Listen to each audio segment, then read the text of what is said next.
Hi friends, welcome to my channel. So మనం ఇప్పటివరకు 3 hours chart అనేది ఒకసారి చూసాం కదా. ఒక 200 పాయింట్స్ గ్యాప్ అనేది కనిపించింది. డైలీ చార్ట్ పెట్టానండి, ఇందులో కనిపిస్తుందా మీకు గ్యాప్ అనేది? సో అందుకే నేను ఫస్ట్ అది ఎక్స్ప్లెయిన్ చేశాను.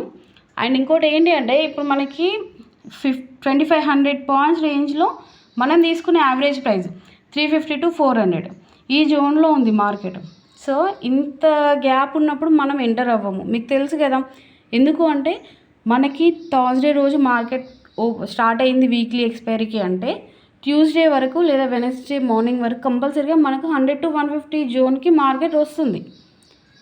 సో ఇన్ని పాయింట్స్ రేంజ్లో ఉన్నప్పుడు మార్కెట్లో ఇంకొంచెం వోల్టాలిటీ ఎక్కువ ఉంటుంది. కొంచెం ప్రాఫిట్ రావడానికి ఎంత పాసిబిలిటీ ఉందో లాస్ రావడానికి కూడా అంతే పాసిబిలిటీ ఉంటుంది. మళ్ళీ ఇక్కడ మనకి ఎంటర్ తెలుస్తుంది కానీ ఎగ్జిట్ అనేది తెలియదు కరెక్ట్గా. ఇక్కడ మనం కరెక్ట్గా క్లారిఫికేషన్గా మనం సెల్ ఆర్డర్ ప్లేస్